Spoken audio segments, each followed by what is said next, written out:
Bagi saya ini harus tanda petik serba hati-hati juga. Merebut kedaulatan ini bisa juga berimplikasi pada apa yang namanya gerakan makar kan.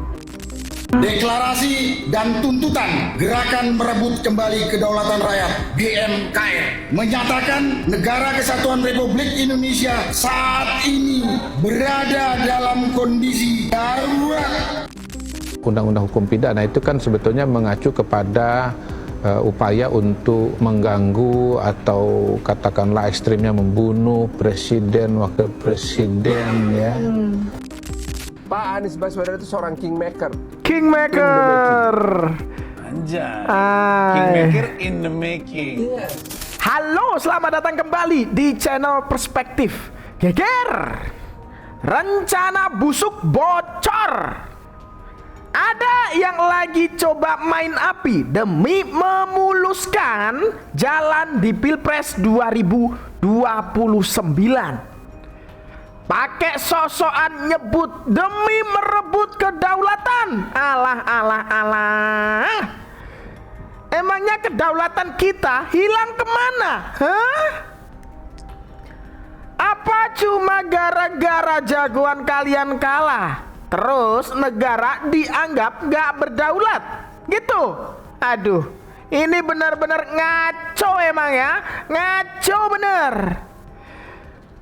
Tak tinggal diam ya, ini Bang Kodari tegas ingatkan, kalau upaya seperti ini itu sudah masuk kategori makar alias gangguan kedaulatan negara. Wah, gimana ini menurut kalian ya? Pastilah kalian penasaran.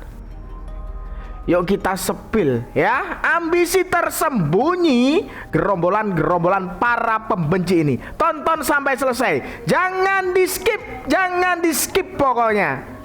Ada deklarasi hari ini dari kelompok yang menamakan gerakan merebut kedaulatan.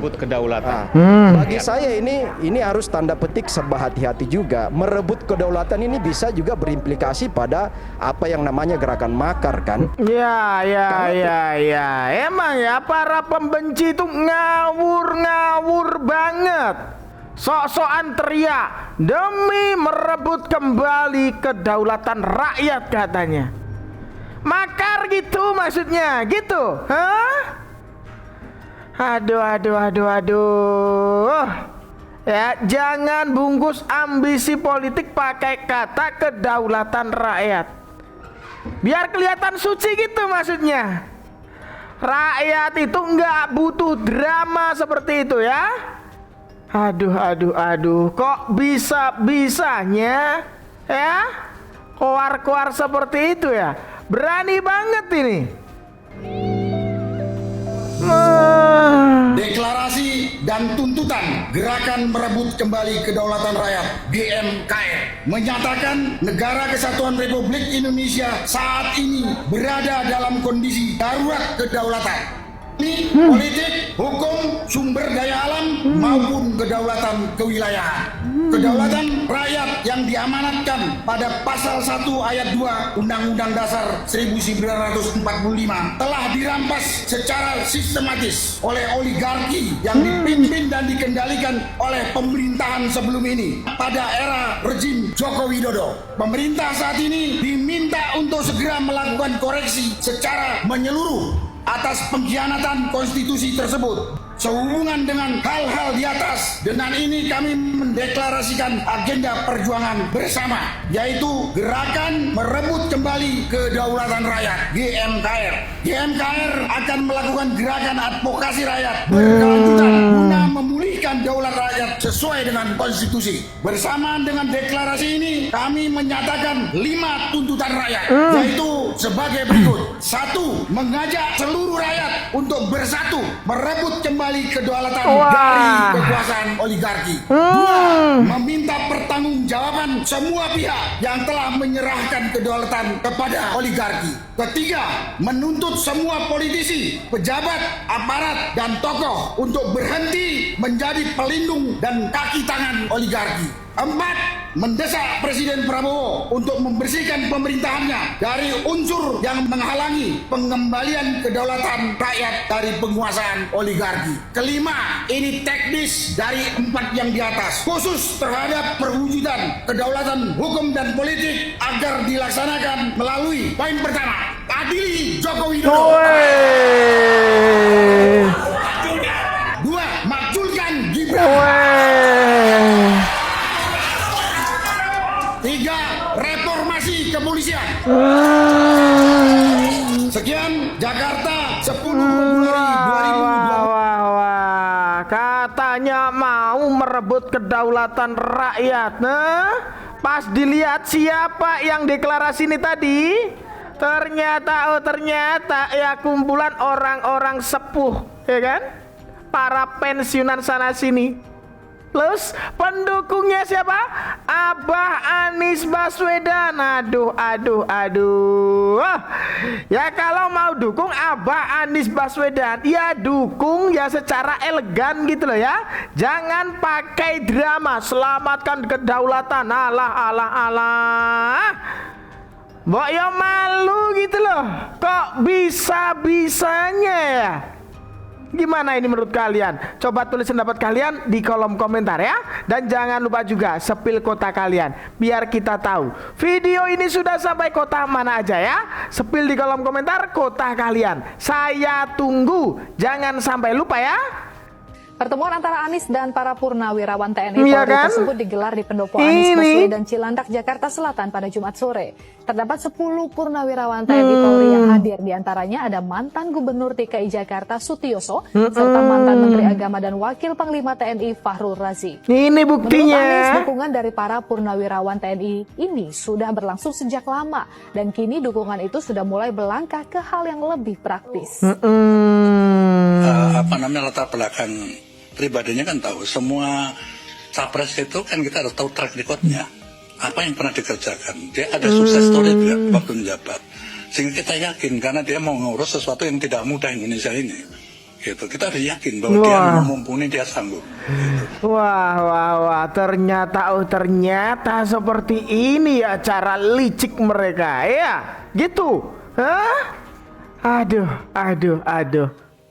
Puluhan purnawirawan perwira tinggi TNI dan Polri dari angkatan 1980 hingga 1988 dan 1968 berkumpul di kediaman Anies Baswedan di Jakarta Selatan pada Kamis 2 Maret 2023. Mereka berkumpul untuk mendiskusikan dan memberikan dukungan kepada bakal calon presiden 2024 Koalisi Perubahan, yaitu Anies Baswedan. Mantan Sekjen Kemenhan Legend TNI Purnawirawan Edwan Prabowo yang hadir mewakili puluhan purnawirawan Pati TNI Polri lainnya yang tidak bisa hadir karena keterbatasan tempat, menyampaikan bahwa para purnawirawan perwira tinggi melihat perkembangan situasi nasional, khususnya masalah persatuan dan kesatuan bangsa. Mereka melihat keretakan tajam dan serius pada hubungan persaudaraan antar anak bangsa. Nah, kalau sudah seperti ini ya wajar lah ya, kita harus hati-hati. Kelompok yang ingin dan sudah mendeklarasikan merebut kembali kedaulatan itu ternyata para pendukungnya Abah Anies Baswedan. Dan lagi-lagi kita tahu lah ya, Abah Anies Baswedan itu punya kepentingan untuk 2029 nanti. Waduh. Apakah ini cara ya untuk para pendukung Abah Anies Baswedan ini untuk memuluskan jalannya Abah Anies Baswedan di 2029 nanti? Gitu. Kok licik banget cara mainnya? Terlaluan ini. Makar di sini mungkin bukan dalam pengertian yang makar kan tendensinya kalau makar dalam pengertian yang paling spesifik ya, kalau kita bicara kitab undang-undang hukum pidana itu kan sebetulnya mengacu kepada upaya untuk mengganggu atau katakanlah ekstrimnya membunuh presiden, wakil presiden ya. Tetapi kalau saya memaknainya ini sebagai gangguan kepada kedaulatan negara, dan rasanya itu cukup relevan ya Pak ya.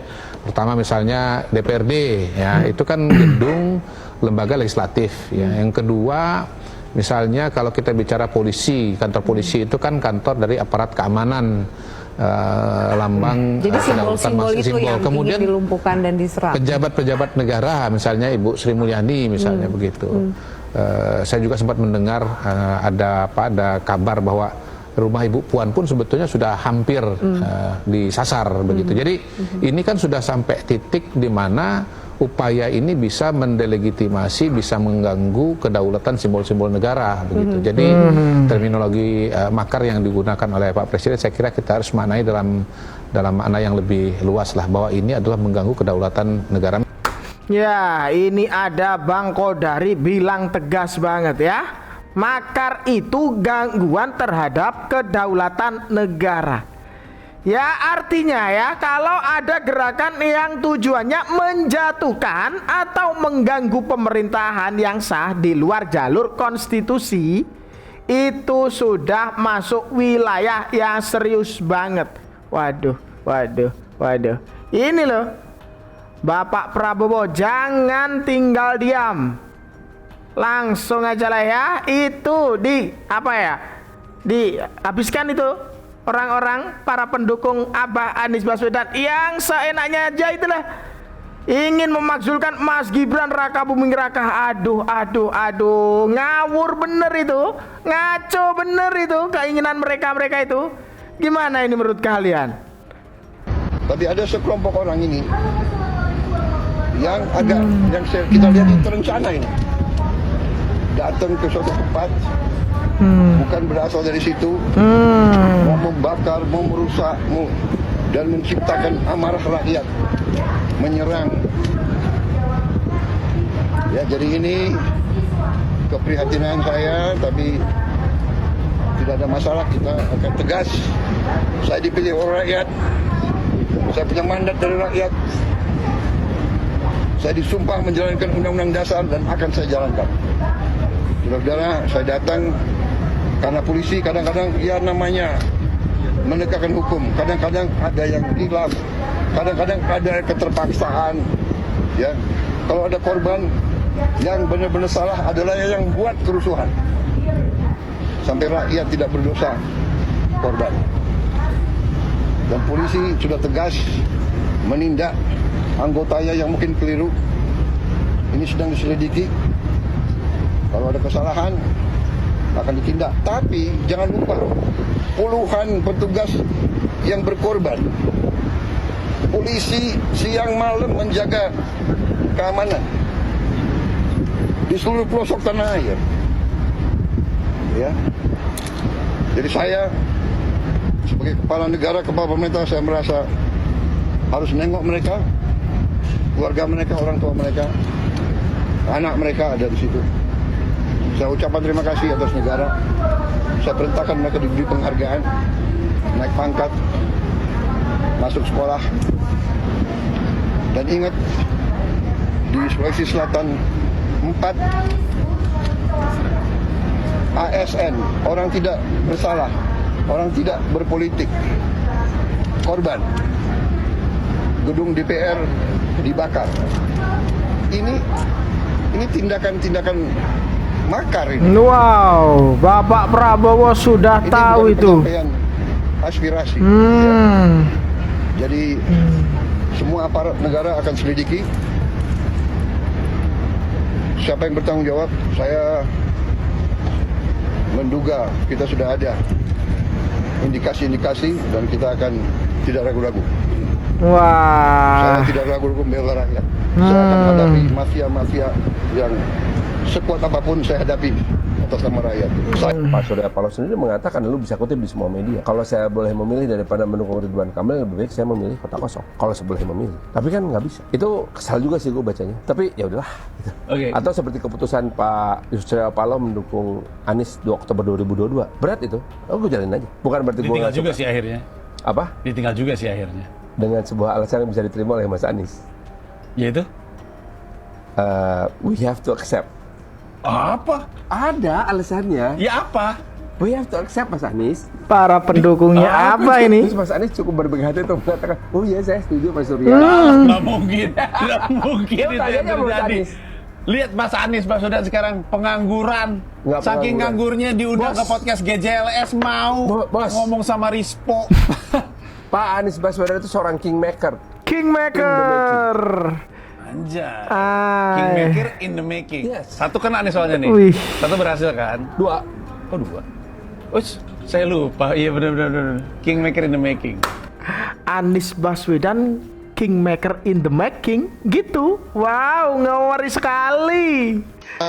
Beliau tepat untuk memimpin bangsa ini ke depan. Para pendukungnya. Track record beliau Oh. baik di dalam dunia pendidikan, dunia pemerintahan, dan juga bagaimana beliau bergelut berbuat selama ini, semua sudah terbukti memang adalah untuk kebaikan bangsa dan negara. Hai, Purnawirawan TNI Polri ya ikut mendukung orang baik yang bernama Abah Anies Baswedan menjadi the next presiden Indonesia. Percaya diri itu bagus banget ya, tapi jangan sampai kebablasan ya. Jadi merasa sudah menang sebelum tanding, ya enggak? Wow, para pendukungnya Abah Anies Baswedan ya seperti inilah ya kualitasnya. Anies ini jelas tidak mungkin akan menjadi calon presiden di 2029. Ya. Karena Partai Gerakan Rakyat ya, sesuai dengan aturan main ya pemilu selama ini, itu kalau yang baru belum bisa. Ya. Jadi waktu zaman PSI baru lahir juga, dia hanya mendukung, bukan sebagai yang ikut mencalonkan ya calon presiden. Dia hanya mendukung aja, bukan mengusung gitu. Karena itu partai masih baru, dia harus melewati satu pemilu dulu. Nah, Partai Gerakan Rakyat itu jelas bahwa ketika nanti, kalaupun lolos ya sebagai peserta pemilu, dia tidak akan bisa mencalonkan Anies karena belum dapat tiket untuk itu gitu, untuk next. Nah pertanyaannya, siapa memanfaatkan siapa ya? Apakah partai yang nggak ada masalah saling memanfaatkan, itu nggak ada masalah? Apakah agar supaya naik ya namanya cepat dikenal luas, akhirnya memanfaatkan nama Anies, atau Anies tidak tahu bahwa partai ini nggak bisa mengusung dia ke depan? Nggak mungkin. Ternyata Partai Gerakan Rakyat itu masih susah banget ya untuk menyalonkan Anies Baswedan jadi presiden 2029. Ternyata seperti itu. Apakah karena ini ya para anak Abah ini jadi ngaco bener tindakannya? Gimana ini menurut kalian kalau sudah seperti ini? Tulis pendapat kalian di kolom komentar ya. Dan itu tadi sedikit informasi yang dapat saya sampaikan dalam video kali ini. Jangan lupa subscribe channel Perspektif. Dan jangan lupa juga share video ini ke grup-grup WhatsApp atau yang lainnya itu. Ada kurang lebihnya saya mohon maaf ya. Sekian dari saya. Terima kasih.